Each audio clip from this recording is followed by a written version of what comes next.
When the oceans rise and thunders roll, I will soar with you above the storm. Father, you are king over the flood. I will be still and know you are God. I will be still and know you are God. When the oceans rise and thunders roar, I will soar with you above the storm. Father, you are king over the flood. I will be still and know you are God. I will be still and know you are God. I will be still and know you are God.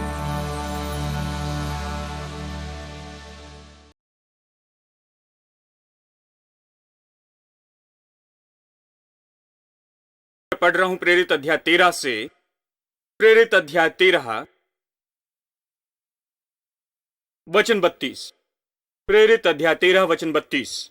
हम तुम्हें उस प्रतिज्ञा के विषय में जो बाप दादाओं से की गई थी ये सुसमाचार सुनाते हैं कि परमेश्वर ने यीशु को जिलाकर वही प्रतिज्ञा हमारी संतान के लिए पूरी की, जैसा कि दूसरे भजन में भी लिखा है, तू मेरा पुत्र है, आज मैंने ही तुझे जन्माया है। अब इसे सुनिए। भजनकार भविष्यवाणी कर रहा था इन सारी चीजों के बारे में, और उसने हमें बताया कि परमेश्वर उस दिन क्या कहेगा जब वो यीशु को मुर्दों में से जिलाएगा। यानी जैसे भजनकार ने कहा, परमेश्वर ने उसे मुर्दों में से जिलाया। भजनकार ने कहा था, तू मेरा प्रिय पुत्र है और आज मैंने तुझे जन्माया है। ये परमेश्वर कहेगा। भजनकार ने कहा कि परमेश्वर यही कहेगा। और वचन 34, मरे हुए में से जिलाने के विषय में भी कि वो कभी न सड़े, उसने यूं कहा, मैं दाऊद पर की पवित्र और अटल कृपा तुझ पर करूंगा, तुझ पर करूंगा। जिस दिन यीशु मुर्दों में से जिलाया गया, कुछ अद्भुत हुआ। वो वहां नरक में था। वहां नरक में शैतान और उसकी टीम उत्सव मना रही थी। सोचा कि यीशु को नीचे लाया है, और फिर अचानक तीसरे दिन वो उत्सव खत्म हो जाता है जब स्वर्ग से वह आवाज आती है और वो कहती है कि तू मेरा पुत्र है। वही परमेश्वर जिसने अपना मुंह यीशु से फेर लिया था, वही परमेश्वर जिसने अपना चेहरा यीशु से फेर लिया था और यीशु की ओर देखने से इनकार किया था, जबकि वो पुकार रहा था, मेरे परमेश्वर तूने मुझे क्यों छोड़ दिया। अब क्रूस पर यीशु के दुख उठाने को देखता है और देखता है कि वो सीधा नीचे नरक में गया और हमारे बदले में उसने सबसे ज्यादा दुख उठाया और पूरी तरह से सब कुछ खत्म कर दिया। अब उसने उद्धार का काम पूरा किया था। अब उसे वहां रहने की जरूरत नहीं थी। अब उसे मरे रहने की जरूरत नहीं थी। उसे वहां नरक में रहने की जरूरत नहीं थी। तो प्रभु कहता है, ठीक है, काम पूरा हो गया, खत्म हुआ। पुत्र काम करने के लिए आया था, वो मरने या केवल मनुष्य के रूप में जीने और फिर बस मरने के लिए नहीं आया था कि मनुष्य पकड़े उसे क्रूस पर चढ़ाए और वो खुद को बचा नहीं सके। नहीं, वो हमारे बलिदान के रूप में मरने के लिए आया था। जब उसने हमारे पापों के लिए प्रायश्चित का काम पूरा किया, उसका काम खत्म हुआ। वो मुर्दों में से जिलाया जाना था। वो क्यों मरा रहे? वो परमेश्वर था। वो काम करने के लिए आया और जब काम पूरा हुआ उसे मुर्दों में से जिलाया जाएगा। यानी अब परमेश्वर ने तीसरे दिन सुबह उससे कहा, काम पूरा हो चुका है, खत्म हो गया। अब वो अपना चेहरा यीशु की ओर फेरता है क्योंकि मनुष्य का पाप दूर किया गया था। और अब वो यीशु की ओर मुड़कर कहता है, तू मेरा पुत्र है। 3 दिन पहले वो उसका पुत्र नहीं रहा। 3 दिन पहले वो अपने पुत्र से दूर किया गया। 3 दिन पहले पुत्र अपने पिता से दूर किया गया था। अब तीसरे दिन परमेश्वर कहता है, तू मेरा पुत्र है, आज ही मैंने तुझे जन्माया है। इसका क्या अर्थ है? सच में कह रहा था कि मैंने तुझे जन्म दिया है। इसका क्या अर्थ है? अब इसका क्या अर्थ है? इसका यह अर्थ नहीं कि यीशु का जन्म उस दिन हुआ, क्योंकि उसके पहले वो जन्मा था कुंवारी मरियम से, इस संसार में आया था उसके द्वारा। इसका अर्थ है कि परमेश्वर ने कहा कि तू मेरा पुत्र है, आज मैंने तुझे जन्म दिया है। उसने क्यों कहा तू मेरा पुत्र है? उसे क्यों कहना पड़ा कि तू मेरा पुत्र है? क्योंकि कुछ समय पहले वो पाप बन गया था। पुत्र पाप बना था, पुत्र शाप बना था, पुत्र पाप बन गया था, दूसरे सब पापी के जैसे। कुछ समय पहले पुत्र पाप के जैसे हो गया था, तो परमेश्वर ने अपना चेहरा फेर लिया। अब परमेश्वर कहता है तू मेरा पुत्र है, मैं तुझे पुत्रत्व देता हूं, मैं पुत्र के रूप में तेरी जगह तुझे देता हूं, तू मेरा पुत्र है। आज के दिन तू फिर से जन्मा है। सच में मैं तुझे जन्म देता हूं नए तरीके से। अब तू नया जन्म पाया है नए व्यक्ति के रूप में। यहां ये व्यक्ति जो पाप के बिना आया और पाप के बिना रहा, क्रूस पर वो पाप बना, और वो पाप बना इसलिए अब वो नया जन्म पाने के अनुभव से भी जाता है। यही अर्थ है इसका कि आज मैंने तुझे जन्म दिया है। ठीक है, चलिए प्रकाशित वाक्य अध्याय 1 वचन 5 भी देखें। चलिए मैं इसमें से भी आपको दिखाऊं, यह आपकी मदद करेगा। प्रकाशित वाक्य अध्याय 1 वचन 5। बात यह है कि जब परमेश्वर ने पहली नई सृष्टि बनाई थी, यीशु पहला था जिसे नए रूप में बनाया गया। हमारे पाप में सहभागी होने के बाद उसने नया जन्म पाया। नया जन्म पाने में पहला तो यीशु था, नई सृष्टि का पहला व्यक्ति, नई सृष्टि का मुखिया। इस नई सृष्टि कहलाने वाले लोगों का मुखिया तो यीशु है। वो पहली नई सृष्टि था। और जब पहली नई सृष्टि हुई तो ये कैसी हुई मैं आपको बताऊं। परमेश्वर ने ये कहा कि तू मेरा पुत्र है, आज के दिन मैंने तुझे जन्माया है। आमीन। इसलिए मैं सोचता हूं कि जब परमेश्वर ने आदम को बनाया तो उसने कहा होगा आज के दिन मैंने तुझे जन्माया है, आदम हो जा, जैसे मैं हूं तू आत्मिक व्यक्ति हो जा, आज मैंने तुझे जन्माया है। अब परमेश्वर यीशु की ओर देखकर कहता है तू मेरा पुत्र है, आज के दिन मैंने तुझे फिर से जन्माया है। अब सुनिए प्रकाशित वाक्य अध्याय 1 वचन 5। और यीशु मसीह की ओर से जो विश्वास योग्य साक्षी है। अब यहां यीशु मसीह को जो कहा गया उसे देखिए। यूहन्ना यीशु को देखता है पतमोस के टापू पर, और यीशु का यह विवरण देता है यीशु मसीह की ओर से जो विश्वास योग्य साक्षी है और मरे हुए में से जी उठने वालों में पहलोठा है। यह एक विवरण है मुर्दों में से जन्मे में पहलोठा। सब लोग कहे मुर्दों में से जन्मों में पहलोठा। इसका क्या अर्थ है? क्या इसका अर्थ है कि मुर्दों में से जन्मों में पहलोठा, मुर्दों में से फिर जी उठने वालों में पहलोठा का क्या अर्थ है? इसका अर्थ है कि वो फिर से जी उठने वालों में पहला था? यह नहीं हो सकता, क्योंकि उसके पहले भी कई जी उठे थे। सच में इसका अर्थ है, हमने कई अनुवाद पढ़े थे, एक बार मैंने इस पर पढ़ाते हुए बहुत से अनुवाद पढ़े थे, लेकिन अंतिम अनुवाद जो पढ़ा था वो ये है। बाइबल का एक अनुवाद इस तरह से कहता है मुर्दों में से जी उठने वालों में पहलोठा के बजाय वो नया जन्म पाने में पहलोठा है। ये उसी मुद्दे पर कहता है जिस पर कहना है वो नया जन्म पाने वालों में पहला था। कितने लोगों ने नया जन्म शब्द सुना है? नया जन्म, नया जन्म। यीशु ने निकोदेमुस से कहा था कि तुझे नया जन्म पाना होगा। हर व्यक्ति को नया जन्म पाना होगा, चाहे आप कितने भी धार्मिक क्यों ना हो। आपको नया जन्म पाना होगा, चाहे आप कितने भी अच्छे हो, नया जन्म पाना होगा। नया जन्म पाना किसी चर्च में जुड़कर अपना नाम देना नहीं है। नया जन्म का यह अर्थ नहीं कि सदस्यता में आप जुड़ जाते हैं। नया जन्म का यह अर्थ नहीं कि आप धर्म बदल देते हैं। नया जन्म का अर्थ है कि आपके अंदर कुछ होता है, जहां परमेश्वर घोषित करता है कि तू मेरा पुत्र है, आज मैंने तुझे जन्माया है। यह परमेश्वर का काम है जो आप में हुआ है, यानी यह पहला जन्मा है, यानी नया जन्म पाया है। नया जन्म, सब लोग कहे यह पहला है कि नया जन्म पाएं। अब इसे सुनिए। इसलिए यीशु को सुसमाचार में जाना जाता है एकलौते पुत्र के रूप में, और सुसमाचार के बाद उसे पहलोठे के रूप में जाना जाता है। अब वो केवल इकलौता नहीं है। चलिए मैं फिर से कहूं, अब वो इकलौता नहीं है। इकलौता का मतलब परमेश्वर के पास बस एक ही पुत्र है। जब यीशु संसार में आया तो बाइबल कहती कि परमेश्वर ने जगत से इतना प्रेम किया कि उसने अपना इकलौता पुत्र दे दिया। परमेश्वर के पास एक ही पुत्र था, केवल एक ही पुत्र। दूसरों को पुत्र नहीं कह सकते थे। केवल एक ही पुत्र था जो संसार में चल रहा था। अब उसे इकलौता नहीं कहा गया, उसका नाम ही बदल दिया गया है। अब उसे इकलौता नहीं कहा गया, उसे पहलोठा कहा गया है। नया जन्म पाने में पहलोठा, इसका अर्थ है कि और भी दूसरे हैं। नया जन्म पाने में पहलोठा। अब यह कैसे हुआ? जब नई सृष्टि होती है, देखिए ये नई सृष्टि के समय होता है।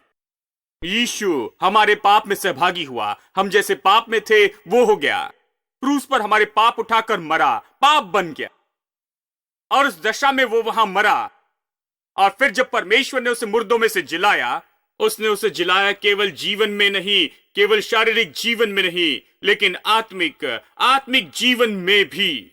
जब वो पहले पाप में मरा हुआ था, आत्मिक रूप में हमारे जैसे ही कई तरह से वो मरा हुआ था। अगर आप इसे इस तरह कहना चाहते हैं, वो उस तरह से आत्मिक रूप में मरा। अब जब परमेश्वर ने उसे मुर्दों में से जिलाया, ये तो केवल उस शारीरिक रूप में जीवन वापस आना नहीं था, लेकिन आत्मिक जीवन परमेश्वर के साथ फिर से मिलना था। ये केवल जीवित होना ही नहीं था, ये परमेश्वर के साथ में संगति में वापस आना था। अब परमेश्वर फिर से घोषित करता है कि तू मेरा पुत्र है। यानी नई सृष्टि कैसे हुई? परमेश्वर ने घोषित किया, तू मेरा पुत्र है, आज मैंने तुझे जन्म दिया है, तुम मेरे पुत्र हो, आज मैंने तुम्हें जन्म दिया। लेकिन अब हमेशा प्रचार में मैंने जाना कि ये कहानी यही खत्म नहीं होती है, हमेशा हमारे पास आती है। अगर हम केवल यीशु की कहानी बताएं तो आप कहेंगे कि ओ, यीशु कितना अद्भुत व्यक्ति था, जब भी उसने किया वो हमारे लिए किया। अगर ये केवल उसके लिए था कि वो जीवित हो जाए और नया जन्म पाए, उसे नया जन्म पाने में पहलौठा होने की जरूरत नहीं थी। वो स्वर्ग में रहता था और नया जन्म पाने की जरूरत नहीं थी। वो वहीं रहता, वहीं बने रहता। वो क्यों आया और वो क्यों मरा? उसने हमारे पाप क्यों लिए? वो शाप क्यों बना? उसने हमारे साथ क्यों पहचान की? वो पाप क्यों बना? ये सब हमारे लिए था। इसलिए कहानी वही खत्म नहीं होती, कहानी आगे बढ़ती है। और कहानी क्या है? जब परमेश्वर ने कहा कि तू मेरा पुत्र है, आज के दिन मैंने तुझे जन्माया है, आज के दिन मैंने तुम्हें फिर से बनाया, आज के दिन तुम्हें पुत्रत्व फिर से देता हूं, इस दिन तू फिर से मेरे बेटे के रूप में बनाया गया, तू नई सृष्टि है। परमेश्वर ये कह रहा था, बाइबल कहती है, पौलुस इसे इस तरह बताता है, हम मसीह के साथ मरे, उसके साथ गाड़े गए और उसके साथ जी उठे हैं। इसलिए मैं तुमसे कहता हूं कि जब परमेश्वर ने कहा तू मेरा पुत्र है, आज मैंने तुझे जन्म दिया, यही शब्द तो हम में से हर एक के लिए कहे गए हैं मसीह यीशु में। इसलिए पौलुस कहता है, इसलिए यदि कोई मसीह में है तो वो नई सृष्टि है।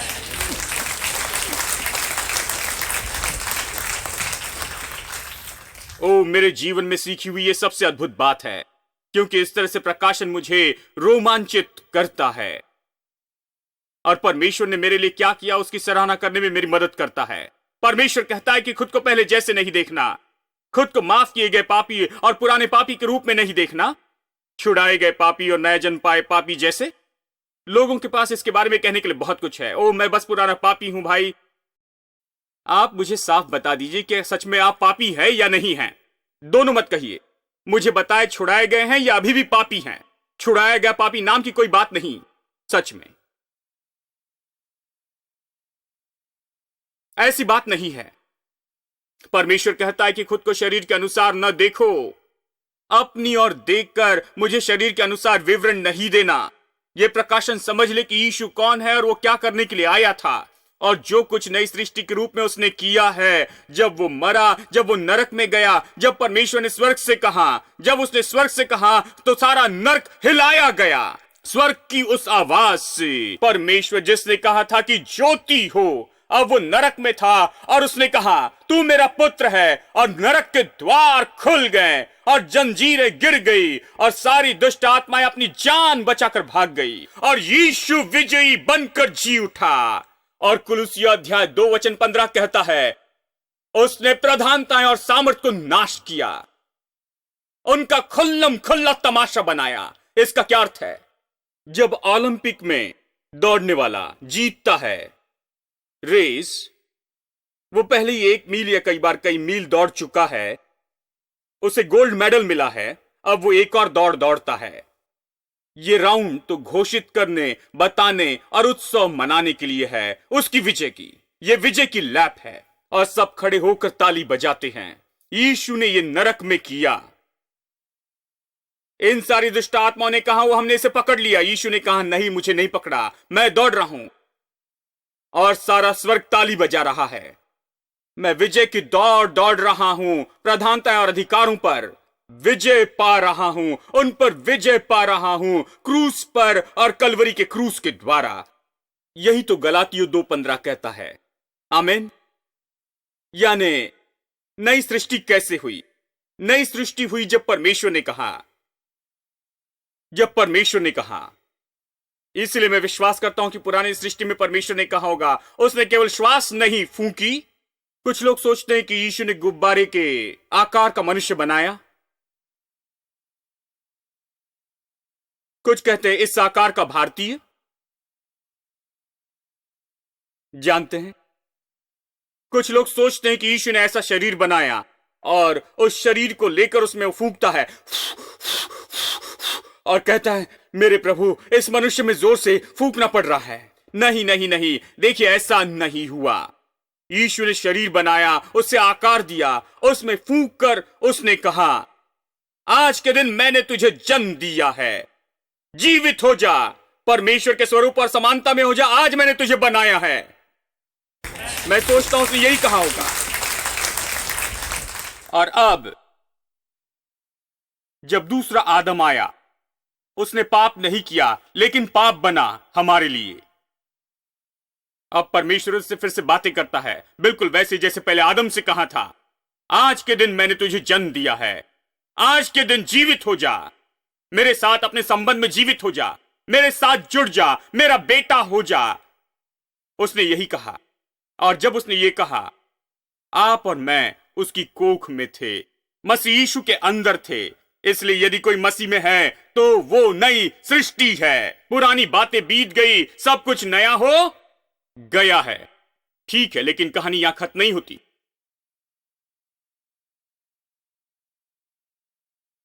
मेरे साथ निकाले इब्रानियों अध्याय 1। वो मुर्दों में से जी उठने के बाद क्या हुआ? वो मुर्दों में से जी उठने के बाद स्वर्ग में जाकर पिता के दाहिने हाथ में जा बैठा। ठीक है, ये कैसे हुआ? मैं आपको दिखाना चाहता हूं उत्पत्ति अध्याय 1 में, जब ये कहता है कि और कई बार कहता है कि परमेश्वर ने कहा, ये एक तरीका स्थापित करता है। जब भी परमेश्वर कुछ करता है वो कहता है, यानी जब उसने नई सृष्टि के रूप में बनाया तो उसने कहा तू मेरा पुत्र है, आज मैंने तुझे जन्माया है। और जब परमेश्वर ने यीशु को स्वर्ग में उठाया और उससे अपने साथ स्वर्गीय स्थानों में अपने दाहिने बैठाया, फिर से परमेश्वर ने कहा, इसे सुनिए, वचन 13, और स्वर्गदूत में से उसने किससे कब कहा तू मेरे दाहिने बैठ, जब तक कि मैं तेरे बैरियों को तेरे पांव के नीचे की पीढ़ी न कर दूं। किस स्वर्गदूत से परमेश्वर ने कहा मेरे दाहिने बैठ? मतलब परमेश्वर ने यीशु से कहा। परमेश्वर ने ऐसा कुछ कहा जो कभी स्वर्गदूत से नहीं कहा। ऐसा दिखता है कि परमेश्वर ने यीशु को मुर्दों में से जिलाने के बाद उसने यीशु की ओर देखा और कहा मेरे पुत्र, केवल ये काफी नहीं, ये कहानी का अंत नहीं है, यहां ऊपर आ और मेरे दाहिने बैठ जा, जब तक मैं तेरे सारे शत्रुओं को पैरों की चौकी न बनाऊं। अब फिर से एक बार जिस परमेश्वर ने कहा था कि ज्योति हो जाए, अब परमेश्वर ने कहा था कि तू मेरा पुत्र है, मैंने तुझे जन्माया है। अब वो अपने सामर्थ्य शब्द कहता है। सारा संसार अस्तित्व में आया उसके शब्दों के द्वारा, नई सृष्टि अस्तित्व में आई उसके वचन से। पहला इकलौता अब जन्मा है उसके वचन से, पहलोठा अब जन्मा है वचन से। आमीन। और अब वो फिर से वचन कहता है, जब भी वो वचन कहता है आप उस पर आधारित रह सकते, वो कभी नीचे नहीं गिरेगा, वो जरूर होगा। अब वो कहता है कि मेरे दाहिने बैठ जा, जब तक मैं तेरे शत्रुओं को तेरे पैरों की चौकी न बनाऊं। परमेश्वर कहता है, अब इफिसियों अध्याय 1 निकाले।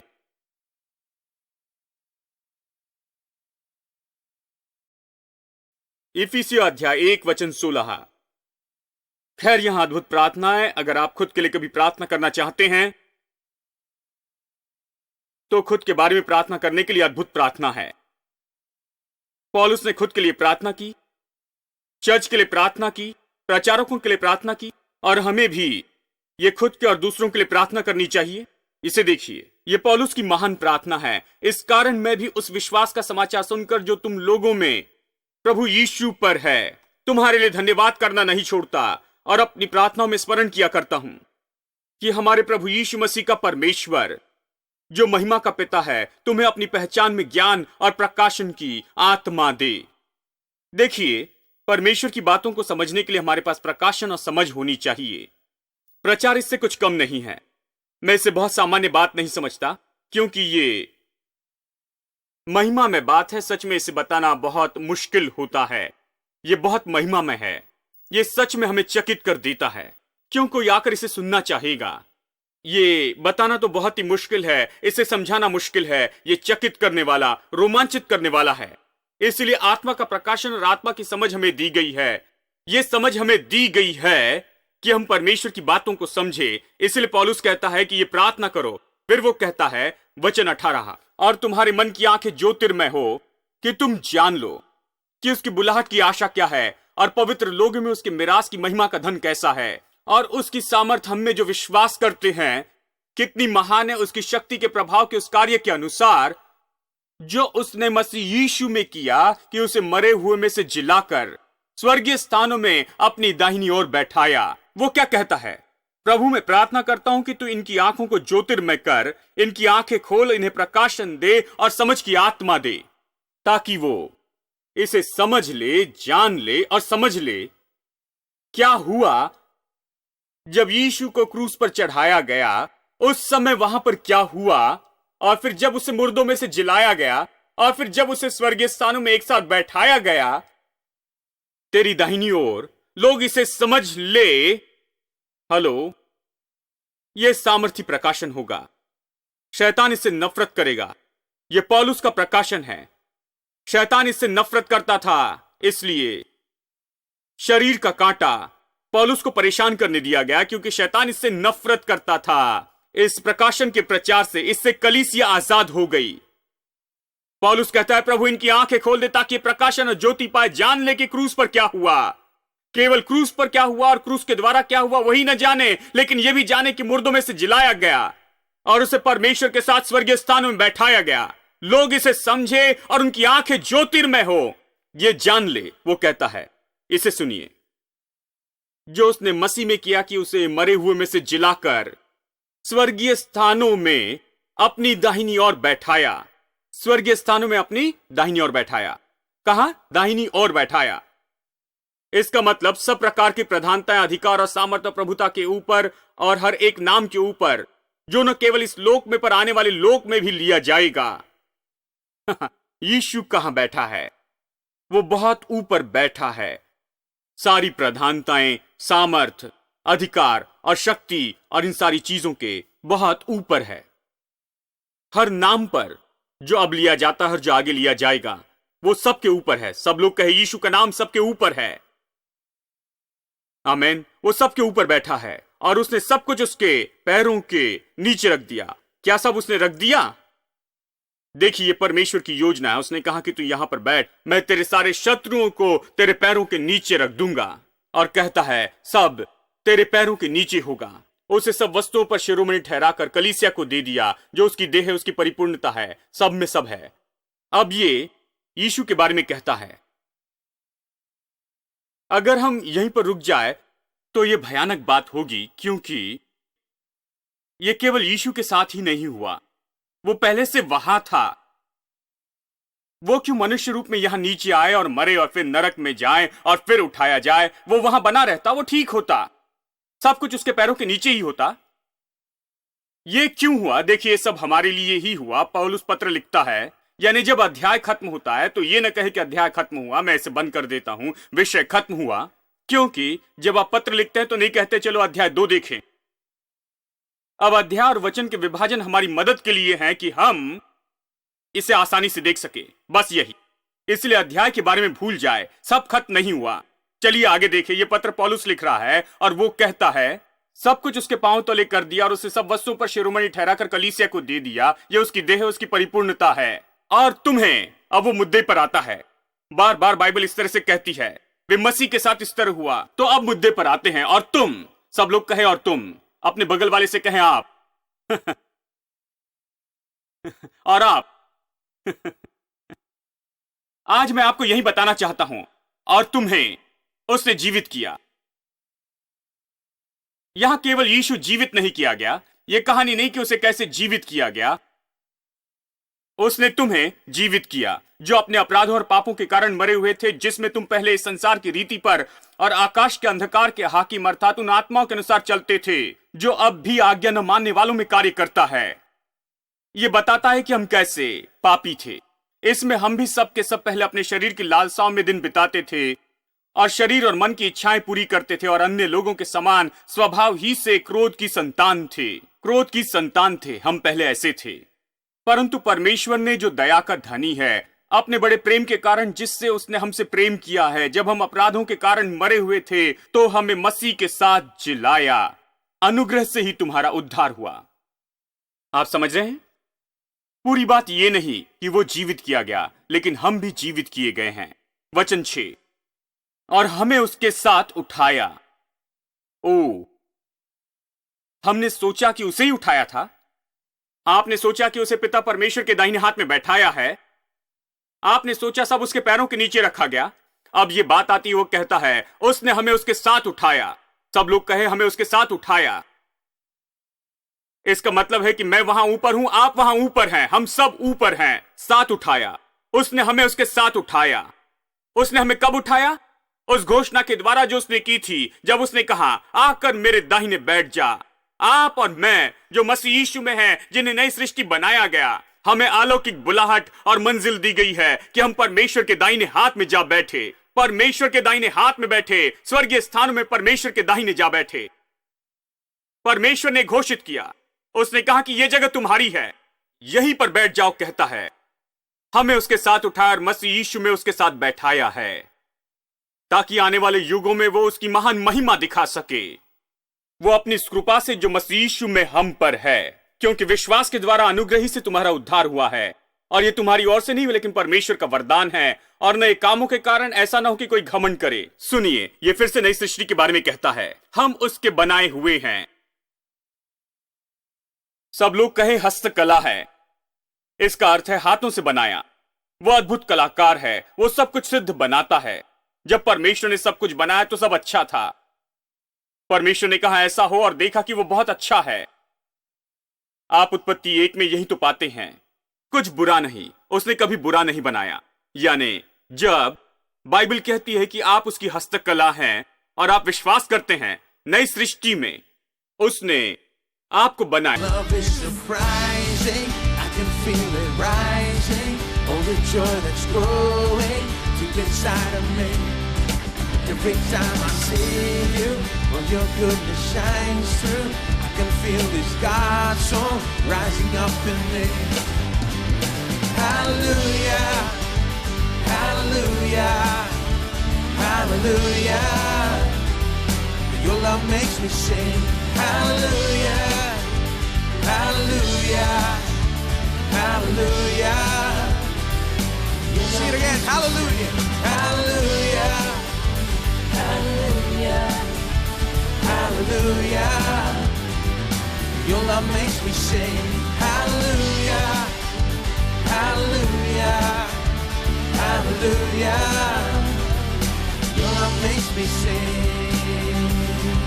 Your love is amazing, steady and unchanging. Your love is a mountain from beneath our feet.